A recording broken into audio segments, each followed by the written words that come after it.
In the final months of 1944, the air above Japan no longer belonged to Japan. Silver-bodied bombers drifted high through the pale sky, scattering leaflets that fell like dead snow across the schoolyards of small towns. The leaflets told of destruction, of inevitable defeat, but they were forbidden to be read. Teachers gathered them before the girls could touch them, burned them in metal buckets, and spoke of loyalty and sacrifice instead. Every week the war crept closer. The newspapers wrote of glorious victories that no one believed anymore, of enemies crushed somewhere far away. Yet each morning the rumble of distant explosions reached the villages. At night the horizon glowed faintly red, like the breathing of a giant beyond the sea. The wind carried the scent of smoke mixed with salt. In classrooms where arithmetic and literature had once filled the hours, the girls now studied maps of the homeland and the ways to bind a wound, to carry ammunition, to prepare bandages soaked in antiseptic made from pine needles. The chalkboards bore slogans about purity, faith, and devotion to the emperor. The windows were covered with paper strips to prevent shattering from shock waves. There were fewer teachers now. Many had gone to the front or been drafted for civil defense. Those who remained spoke softly, their voices worn by fatigue and fear, but their eyes demanded obedience. The nation's resources had been consumed by the furnace of war. Food grew scarce, clothing threadbare, and the trains that once carried children to school now hauled wounded soldiers or crates of ammunition. Yet the mobilization expanded. The Home Ministry decreed that every citizen was a soldier. In the spring of 1945, the order reached the schools. All able girls of 14 to 17 years were to be organized into volunteer combat corps. They were told it was an honor. In Hiroshima, in Kagoshima, in Okinawa, girls lined up in their uniforms, trembling not from fear, but from the weight of expectation. They were daughters of farmers, of fishermen, of shopkeepers whose roofs had been torn away by wind and ash. They recited oaths beneath the flag, the rising sun painted bright against the pale sky. Some wept quietly, others smiled with desperate pride. The teachers distributed armbands marked with red thread and inked characters meaning national defense. Each girl wore hers as both armor and burden. The first lessons were conducted in temple courtyards, and schoolyards turned to dust by months of neglect. The girls learned to dig trenches with bamboo shovels, to prepare Molotov cocktails using kerosene and sake bottles, to sharpen bamboo spears. They were told to strike the soft parts of an enemy's body, to aim for the throat or stomach. Their instructors, older men missing fingers or eyes, spoke with dry authority. They did not promise survival, they promised meaning. The girls went home at dusk, their hands blistered, their hair tangled with sweat and soot. In the small wooden houses, mothers waited silently. Fathers were absent, brothers were gone. The girls ate bowls of barley mixed with wild grass, washed their faces with cold water, and wrote in notebooks filled with lessons that no longer mattered. The pages were smudged with ash. They could hear, far away, the drone of engines growing louder each night. By April, the American forces had landed on Okinawa. The island that had once seemed distant was now the final barrier before the mainland. The newspapers called it the Typhoon of Steel. In the southern hills, civilians built caves to hide.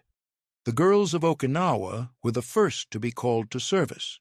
They became nurses, stretcher-bearers, signal operators. Many were only 15. They carried the wounded through mud and rain, their school uniforms darkened by blood. They whispered prayers over boys not much older than themselves, who bled out on stretchers made from classroom doors. The military called them the Himeyuri Student Corps. They were told their work was sacred, but soon Even the hospitals became targets. The girls learned to work under bombardment, to move through tunnels filled with screams and the smell of burned flesh. They learned to step over corpses with steady feet. Some wrote in their diaries that they no longer recognized the world they had been born into. Others stopped writing altogether. On the mainland, preparations for the final battle accelerated. The government distributed leaflets not from the sky, but through officials who moved from house to house. "The decisive battle for the homeland," the leaflets proclaimed. "Each citizen must fight to the end." Schools became armories. The girls were told to prepare for invasion. When the Americans landed, they were to resist with any means available. If captured, they were to take their own lives rather than be defiled. They were given grenades when available, or told how to make their own. In Tokyo, beneath the sound of distant sirens, the youngest among them still practiced marching in perfect lines. Their shadows fell long across the playground dust, interrupted by the outlines of bomb craters. They recited poems written centuries earlier about loyalty and cherry blossoms, comparing the purity of youth to petals that fell before the fruit could ripen. The instructors told them that to die beautifully was the highest form of life. Yet, behind the slogans, doubt crept in like water through cracks in a wall. Some of the older girls had seen the cities burn. They had seen mothers clawing through ruins, looking for children. They knew that no amount of loyalty could stop the firestorms. They began to realize what the war demanded of them was not courage, it was disappearance. Still, they obeyed. To disobey was to dishonor their families. To question was to betray the nation. And so they continued to train, to memorize, to harden themselves. The spring passed into summer. The rice fields grew green again, but the air was filled with the thunder of distant guns. By June, the number of girls enlisted in the Volunteer Combat Corps exceeded 500,000 across the islands. They were scattered in small units, digging trenches, repairing roads, carrying supplies, working in munitions factories. They were told they would be the shield of the emperor, the invisible line that would stop the enemy's advance. But many understood that the shield was already broken. In the silence before dawn, when the air was cool and the cicadas had not yet begun to scream, they sometimes allowed themselves to imagine the war ending. They pictured the return of their brothers, the laughter of classrooms, the sound of festival drums. Then the sky would open with the sound of aircraft, and the dreams would vanish. The storm was gathering, and soon the nation would ask them to do the unthinkable. By midsummer of 1945, the air itself had become a weapon. Night after night, the sky over Japan burned. The bombers came in waves, black silhouettes gliding over cities that no longer had names but targets. The people had grown used to the sound, the sirens, the distant hum that deepened into a roar, the sharp thunder that followed. There was no safe place anymore. The fire moved faster than prayer, faster than breath. The girls of the Volunteer Combat Corps no longer trained in daylight. They worked through the nights, their faces lit by the red pulse of the horizon. They filled sandbags, dug ditches, carried water from rivers already warm from falling ash. They were told the enemy would soon invade, that every city must be turned into a fortress. But the fortresses were made of wood. When the fire came, the walls themselves became enemies. In Tokyo, Osaka, Nagoya, Kobe, the cities fell one by one. From the air, they must have looked like fields of sparks scattered by an unseen hand. On the ground, they were oceans of smoke and flame. The girls worked in rescue units, dragging the wounded from burning houses, laying wet cloths over their faces to keep the smoke from choking them. They carried buckets of water that turned to steam before they reached the fire. The air was filled with the sound of collapsing roofs and the dry crackle of flesh. In the aftermath of each raid, the girls gathered the dead. They used shovels, sometimes bare hands, to collect what the fire had left behind. The corpses were indistinguishable: soldier, civilian, child. They learned to avert their eyes, to cover the small bodies first. They wrapped them in pieces of cloth torn from old banners, whispered the names of gods whose presence felt impossibly far. The commanders said this was purification, a test of spirit. The girls knew it was erasure. In the days between bombings, the drills continued. They were instructed in self-defense tactics that were not meant for defense at all. They were shown how to tie grenades around their waists, to crawl under tanks, to use sharpened stakes against parachuting soldiers. They were told that if the Americans landed, there would be no retreat. The concept of survival had been replaced by duty. Some of them began to understand what that meant. The older girls, those 17, nearly women, were summoned for briefings by military officers. The men spoke in formal tones, their faces drawn tight beneath white caps. They said that every girl must be ready to protect her homeland with her life, that to die for the emperor was the purest expression of womanhood, that even the weak could become strong through devotion. Behind the rhetoric was the unspoken truth. They were being prepared to die.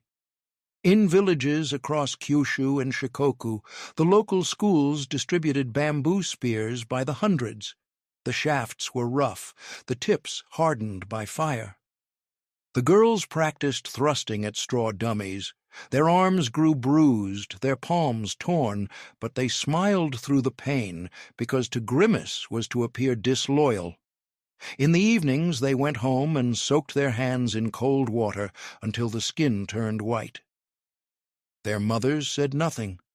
Somewhere above them, unseen, the bombers continued their silent approach. The sky glowed even when the stars were gone. The light reached the mountains, where families hid in caves, and the girls began to dream of fire. In their sleep they heard the steady drumming of engines, the falling of ash like snow. They woke with soot on their faces and could not tell if it was real. The government broadcasted messages of courage through the radio. Voices of actresses and newscasters told of divine winds that would protect the homeland, of miracles that would turn the tide. But even the youngest could sense the lie. The war had become an endless echo. The shrines were empty. The bells no longer rang. In Hiroshima, girls were sent to demolish buildings to create firebreaks. Open spaces meant to stop flames from spreading. They worked in neat lines, swinging hammers at walls, removing debris. They were 14, 15, wearing white headbands embroidered with slogans of victory. They laughed at times, not from joy, but from exhaustion. They believed the destruction they caused would save others. When the light came, it was beyond comprehension. It began with a flash brighter than the sun, a silence that swallowed sound itself. Then the world became white. The wind came next, hotter than any firestorm before it, carrying fragments of glass, wood, and human breath. The girls vanished in an instant, their shadows burned into stone. The city that had been Hiroshima became a field of ghosts. Those who survived stumbled through the ruins, skin peeling like paper, eyes blind with light. They searched for the others and found only silence. The news did not reach the rest of Japan immediately. The authorities called it a new kind of bomb.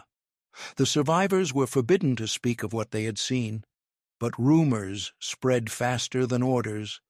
The sky itself had turned to fire, they whispered. The gods had abandoned them. In Nagasaki, days later, the same light returned. By then, the remaining girls in the volunteer corps had stopped believing in salvation.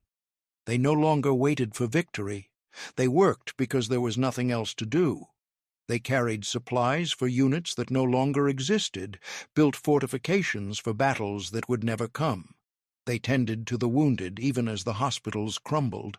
Their youth was devoured by duty, their innocence buried beneath ash. The Emperor's voice came through the radio on August 15th. For many of them, it was the first time they had ever heard it. The sound was faint, trembling, and strange. The words were formal, heavy with phrases that hid meaning behind reverence. But they understood enough. The war was over. The divine mission had ended not in glory, but in surrender. They stood in silence as the announcement ended. Around them the cities lay in ruin, the air still thick with smoke. Some wept openly, others sank to the ground, unable to comprehend the enormity of what had been lost. They were alive, yet everything that had defined their lives had vanished. The teachers gathered them one last time, spoke of rebuilding, of perseverance, but the girls knew they were being dismissed, not as soldiers, not even as citizens, but as remnants of a dream that had turned to dust. In the following weeks they returned to what was left of their homes. Some found their families, others found only emptiness. The fields were scorched, the rivers filled with debris. They took off their armbands, their uniforms, their headbands, and folded them carefully. They buried them in the ground or burned them in small fires, watching the fabric curl into ash. They did not speak of what they had done or what they had been asked to do. The fire had consumed not just the cities, but the faith that had held a nation together. The girls who had been called to defend it now faced a silence deeper than any battlefield. In that silence, they began to understand the full weight of what they had survived. The war ended not with a final battle, but with a silence that spread across the islands like fog. It was a silence made of disbelief and exhaustion, of the sudden collapse of everything that had once seemed eternal. The people waited for the next order, but none came. The Emperor's voice still echoed in their memories, gentle, distant, filled with words that no one had expected to hear. The divine had surrendered, and the world had become human again, fragile and uncertain. For the girls of the Volunteer Combat Corps, the news brought no celebration. There were no parades, no tears of joy, only confusion. They had been trained to die for a cause that no longer existed. Their weapons were taken away, their armbands removed, their names erased from military registers that were quickly destroyed. The officers who had sworn to fight to the end now bowed before American soldiers in khaki uniforms. The old slogans were painted over with new ones. The empire had vanished in a whisper. In the towns that still stood, the returning girls wandered through ruins. They saw the burned shells of schools where they had once studied, the twisted remains of playgrounds, the temples reduced to charred beams. The air smelled of soot and earth. The cicadas still screamed in the summer heat, indifferent to human loss. Some of the girls carried small notebooks, diaries hidden through the war, where they now wrote not about duty or victory, but about hunger, about sleep, about the shape of absence. Food was scarce, the military rations had stopped arriving, and the fields had been destroyed by bombings.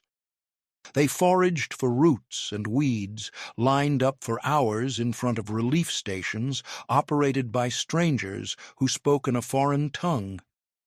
The Americans had arrived, and with them came trucks, chocolate bars, powdered milk, and photographs of smiling women. The girls watched them with a mix of fear and fascination. They had been told the Americans were monsters. Now the monsters offered them chewing gum and warm blankets. The shame was heavier than the hunger. To survive had become an accusation.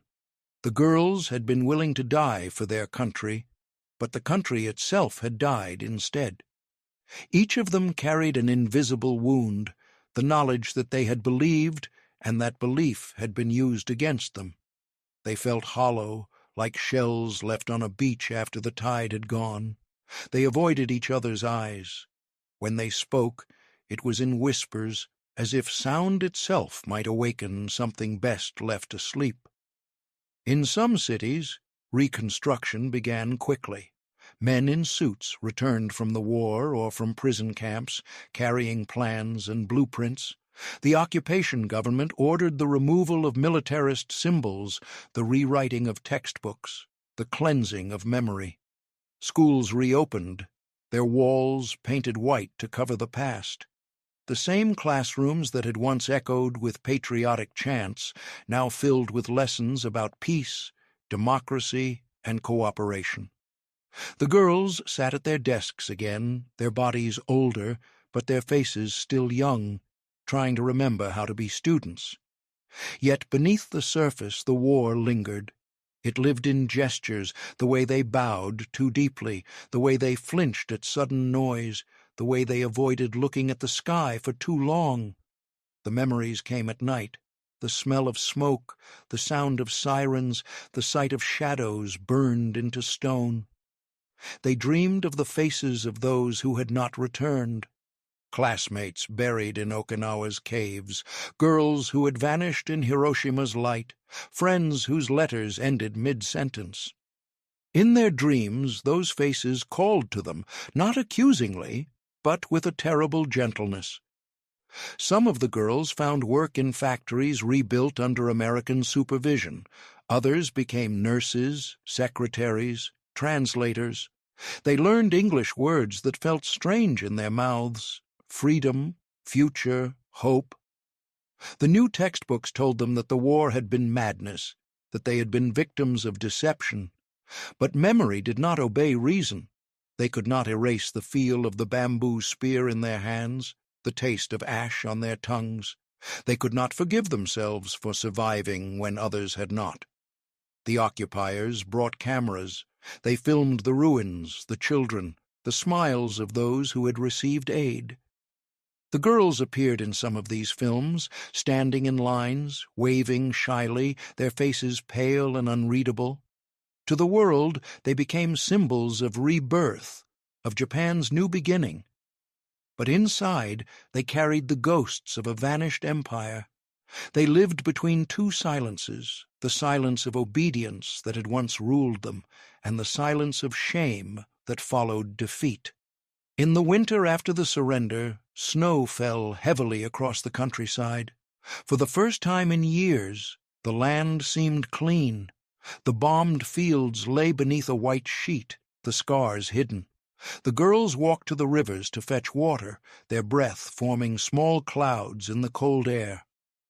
Some began to write again, poems, essays, fragments of thought. Their words were not about war, but about time, about how the seasons returned even when nothing else did. They wrote that the snow did not forgive, but it covered everything equally.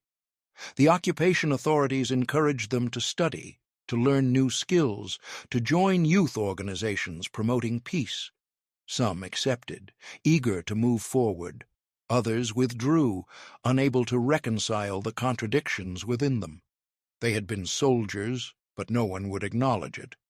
Their service was not celebrated. It was denied. Official histories called them volunteers or students, their sacrifices folded into the margins of memory. The nation needed purity to be reborn, and there was no purity in what they had done. Years later, when they were asked about the war, many said little. Some pretended they had only worked in factories or tended to fields. A few confessed that they had trained to kill, that they had believed the enemy was less than human. But even those who spoke could not find words for what it had meant to prepare for death and then be told to live. The language itself felt too small. In temples rebuilt from rubble, prayers were said for the dead. The girls attended these ceremonies, standing among mothers and widows, listening to the monks chant for peace. The sound of the bells echoed through the valleys, soft and mournful. It was supposed to bring closure, but to them it only deepened the silence. They could not name their grief because it belonged to a war that everyone wanted to forget. By the spring of 1946, the cherry blossoms bloomed again. For the first time, they were not described as symbols of sacrifice, but of renewal. The girls walked beneath them, remembering the speeches that had compared their youth to falling petals. Now the petals fell anyway, quietly, without meaning. Some of the girls smiled, others turned away. They were no longer soldiers. They were survivors. But in the deepest corners of their hearts, they still carried the echo of the command that had defined their youth, the call to give everything, to become nothing. The world had changed, but the memory of obedience was not easily erased. It lived in their bones, in the way they carried themselves, in the silence between words. The ashes had settled, but the war was not truly over. It had simply moved inward, into memory, into dreams, into the spaces where language could not reach. And there, in that quiet ruin within each of them, the war continued to burn, slowly, invisibly, endlessly. In the years that followed the surrender, the world seemed to turn in slow circles around the ruins. Japan rebuilt itself brick by brick, year after year, until the wounds of war were buried beneath layers of concrete and neon light. The cities grew taller, the factories roared again, and a new generation was born that had never known sirens or hunger. For the girls who had once been soldiers, time became a mirror they could not look into for long. They were young women now, wives, clerks, nurses, teachers. Their hands, once calloused by drills and shovels, learned gentler tasks. They raised children, folded laundry, watered small gardens on apartment balconies. Outwardly, their lives blended into the rhythm of peace. But inside, a quieter war persisted, the war of memory against forgetting. They rarely spoke of those final months. In households lit by the hum of radios and the glow of electric bulbs, they taught their children to study hard, to believe in peace, to never hate. When the children asked about the war, the mothers smiled faintly and said that it had been long ago. The truth was more fragile than any answer. It lived behind their silence, in the way they paused before lighting a match, in the way their gaze lingered on the sky before a summer storm.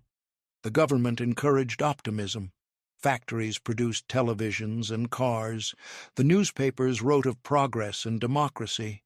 The emperor was no longer divine, yet portraits of him still hung in schools. The new textbooks spoke of tragedy, not glory, and the word sacrifice faded from official language. But each spring, when the cherry blossoms bloomed, the past returned in the scent of petals and the trembling of memory. Reunions began quietly. A few former members of the volunteer corps met in small community halls or temple courtyards. They shared tea, photographs, the hesitant warmth of familiarity. They did not wear uniforms anymore, but they still recognized one another by posture, by silence. Some brought the old armbands, folded neatly in cloth, their colors faded to pale rust. They placed them on the table as offerings not to the emperor, not to the nation, but to their own lost youth. As the 1950s turned to the 1960s, Japan entered an age of prosperity. The war receded into the background noise of history. The new generation traveled abroad, listened to foreign music, dreamed of modernity. Yet beneath the hum of progress, a thin thread of remembrance persisted. In certain homes, drawers held diaries written in tiny characters, pages browned by age. They contained fragments of a story that no one had asked to read. In Hiroshima and Nagasaki, museums rose over the ashes. The women who had once been girls in those cities sometimes visited in secret. They walked among the exhibit's charred uniforms, melted glass, clocks frozen at the moment of impact, and felt the weight of a history too vast for any one heart. They stood apart from the crowds, quietly bowing their heads, not as witnesses, but as participants who had survived by chance. For many years, they carried their memories like stones hidden in pockets. Marriage, work, and motherhood filled the hours, but the nights remained long. The dreams came less often, but never fully ceased. A flash of light, the taste of smoke, the sound of marching feet on dust. They woke and listened to the ordinary noises of peace, the distant whistle of trains, the laughter of children, and tried to believe that the past had loosened its hold. In old age, some began to write. They filled notebooks with recollections not meant for publication, just for release. The handwriting was slow and careful, the words simple. They wrote of heat and dust, of orders given and obeyed, of fear disguised as pride. They did not seek forgiveness. They sought understanding from themselves, from the invisible generations that would inherit a country rebuilt from silence. A few of those writings found their way into archives, memoirs, and documentaries. Historians interviewed them, recording trembling voices that hesitated between pride and sorrow. The women spoke not as heroes, but as witnesses to the machinery of belief. They said that obedience had felt like virtue, that devotion had seemed holy, that only later did they realize how easily innocence could be shaped into a weapon. By the turn of the century, only a handful remained. Their grandchildren grew up in cities glittering with light, where peace was taken for granted, and the word war belonged to textbooks. When the young asked about those years, the old women told them small truths: how they had shared rice during hunger, how they had written poems in candlelight, how they had prayed for the dawn. The rest they left unsaid. Some things were too heavy for words, yet too sacred for forgetting. In the end, memory became their quiet duty. They tended it like a garden that no longer bloomed but still required care. Each anniversary of surrender, they lit incense before family altars. The smoke rose and curled toward the ceiling, thin as breath. They whispered the names of friends long gone, of teachers, of faces lost to flame. Outside, children's voices echoed through the streets, bright and clear, carried by a wind that no longer smelled of ash. One by one, they faded from the world they had helped rebuild. Their photographs remained in drawers, their letters folded between the pages of forgotten books. Yet something of them endured, the fragile knowledge that youth can be turned to destruction, and that peace, once learned through ruin, must be guarded by remembrance. In the quiet years of their old age, they found a kind of reconciliation. Not forgiveness, not peace entirely, but the understanding that life itself had chosen them to witness both the depths of belief and the slow, painful rebirth of humanity. When they looked at the morning sky, they no longer saw enemies or gods. They saw light, unbroken and ordinary, and felt its warmth on their hands, the same hands that had once held spears, now trembling only with age. And so they stood, in gardens and balconies across a rebuilt nation, watching petals fall once more. No banners, no orders, no songs of sacrifice. Only the steady rhythm of the world continuing as it always had, indifferent yet alive. The fire that had consumed the sky was gone, but its reflection lived quietly in their hearts, a memory of what it meant to be asked to do the unthinkable and to live long enough to remember.